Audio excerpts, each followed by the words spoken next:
My name is John Fiery. The 27-day cycle committee would like to thank you for watching this video, and we'd like to take the opportunity to disseminate some of the information about the option to change a 27-day cycle to an 18-day cycle.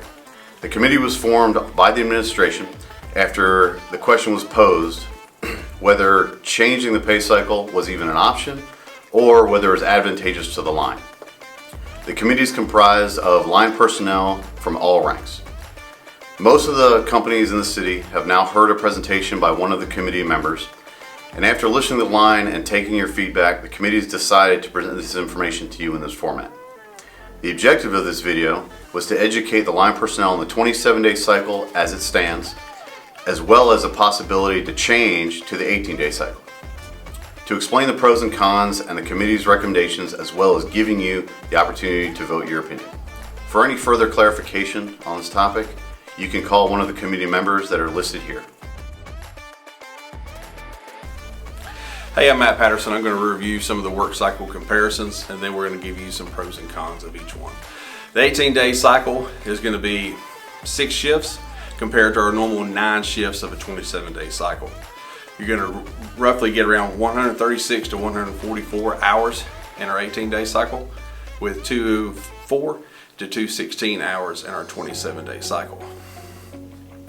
We're going to go from 13 cycles per year to around 20 cycles per year, which will give us, instead of getting our 12 hours of halftime that are in your pay cycle, if you've ever looked at your pay stub, it'll say OVT 0.5, as if you've worked a full cycle. Those are your halftime hours that you're getting in your cycle. So compared to the 12 hours of halftime that you're going to get on our old cycle, you would get 8 hours of halftime with the new cycle.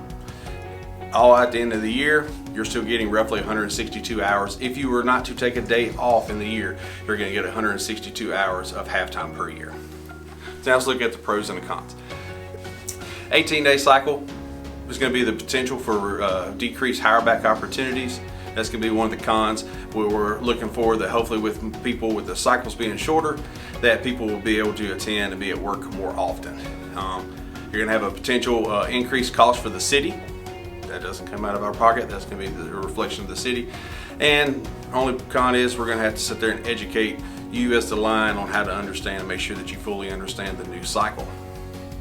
27-day cycle, fewer people sign up for hirebacks because they've been out of work. They don't want to miss their time and a half.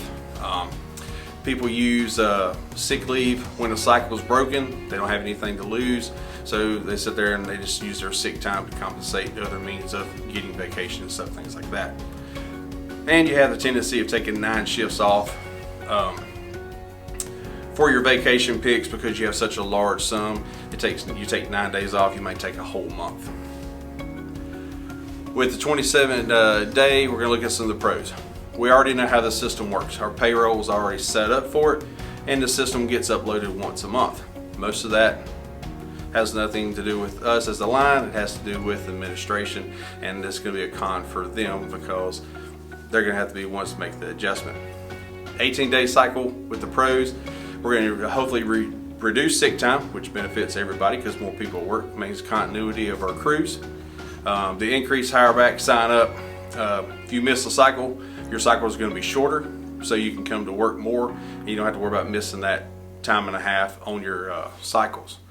Hopefully this is going to decrease ERF. People will be at work more, cycles will get broke less, people will be at work, so that decreases your chances of getting an ERF and being penalized.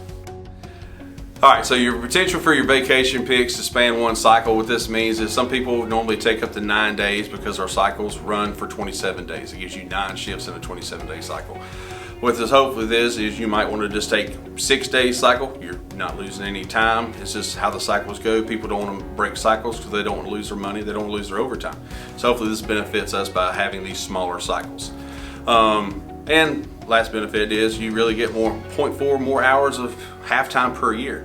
So if you're all around, if you look at it with the 27-day cycle and the 18-day cycle, all the cons of the 27-day cycle with taking sick time, it's longer to get your hire back.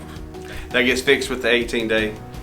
And if you look at it, all the negatives and the pros of the extra workload, comes on administration. This does nothing but benefit the line because your cycles are shorter, you can get to your overtime faster, and hopefully by doing that, with people being more fluid at work, that reduces our chance for having to work any kind of emergency hire backs. After reviewing all the pros and cons and the material on the subject and the city agreeing to this type of change, along with the feedback from the line personnel, it's a committee's recommendation that we change from the 27-day cycle to the 18-day cycle. We feel that all the benefits are to the line company with no disadvantages. For any further clarification, again, please refer to the list of all the committee members that has been presented. After watching this video, please look for the link underneath. It will allow you to click on a survey that will let you decide whether you'd like to change to the 18 or stay with the 27-day. Thank you.